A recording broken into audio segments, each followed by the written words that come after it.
लखनऊ में कल्याण सिंह के आवास पहुंच करके पीएम मोदी ने पार्थिव शरीर के अंतिम दर्शन किए और कल्याण सिंह को भावपूर्ण तरीके से श्रद्धांजलि दी। इस मौके पर जेपी नड्डा, सीएम योगी समेत कई बड़े नेता भी मौजूद रहे। कल्याण सिंह का कल 89 साल की उम्र में निधन हो गया था।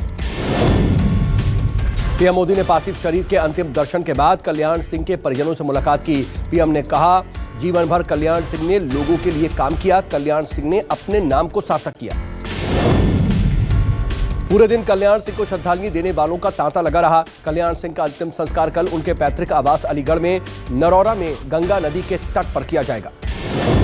काबुल एयरपोर्ट के पास भगदड़ में 7 अफगानी नागरिकों की मौत हो गई है। ब्रिटिश रक्षा मंत्रालय ने इस खबर की पुष्टि की है। ब्रिटिश रक्षा मंत्रालय ने मारे गए तमाम नागरिकों के परिवार के प्रति संवेदना व्यक्त की है।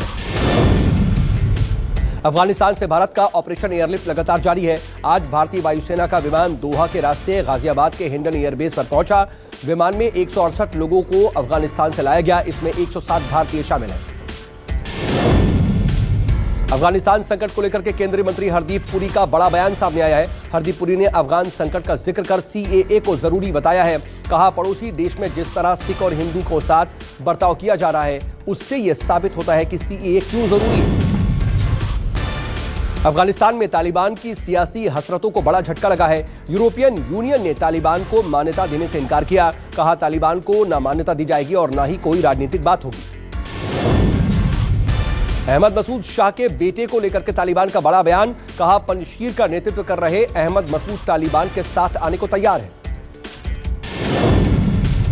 पाकिस्तान के विदेश मंत्री आज अफगानिस्तान के दौरे पर। तालिबान के कब्जे के बाद किसी विदेश मंत्री का यह पहला अफगानिस्तान दौरा है।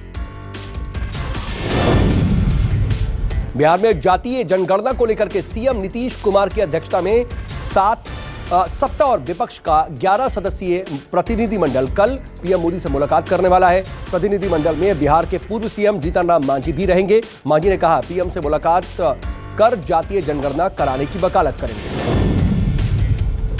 देश में कल के मुकाबले आज कोरोना केस में कमी। बीते 24 घंटे में 30,948 कोरोना मामलों की पुष्टि हुई, जबकि एक दिन में 403 लोगों की मौत हुई।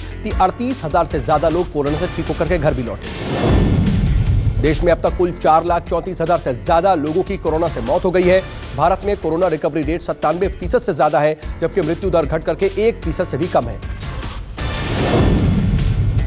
देश में कोरोना के खात्मे के लिए तेजी से जारी है वैक्सीनेशन अभियान। बीते दिन 52 लाख से ज्यादा लोगों का वैक्सीनेशन किया गया। देश में अब तक कुल 58 करोड़ से ज्यादा लोगों को टीका लगाया जा चुका है। देश में केरल में कोरोना से सबसे ज्यादा बुरा हाल अभी भी है। केरल में बीते 24 घंटे में 17,106 नए मामलों की पुष्टि हुई। एक दिन में 83 लोगों की मौत हुई। मनोहर लाल खट्टर सरकार ने कहा, हरियाणा में ऑक्सीजन की कोई कमी नहीं थी। हरियाणा में ऑक्सीजन की कमी से नहीं गई किसी भी मरीज की जान। दिल्ली एनसीआर में लगातार तीसरे दिन भी बारिश। लोगों को गर्मी से मिली राहत। कई इलाकों में देखने को मिला जल भराव।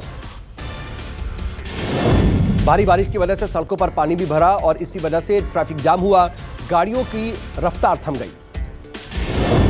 बिहार के हाजीपुर में बाढ़ का कोहराम। बाढ़ की वजह से शहर के कई इलाके हुए प्रभावित। घरों में घुसा पानी। यूपी के वाराणसी में बाढ़ के बाद प्रशासन ने संभाला साफ सफाई का जिम्मा। कड़ी मशक्कत के साथ साफ सफाई में जुटा प्रशासन। देश भर में धूमधाम से मनाया गया भाई बहनों का पवित्र त्योहार रक्षाबंधन। बहनों ने भाई की कलाई पर बांधी राखी।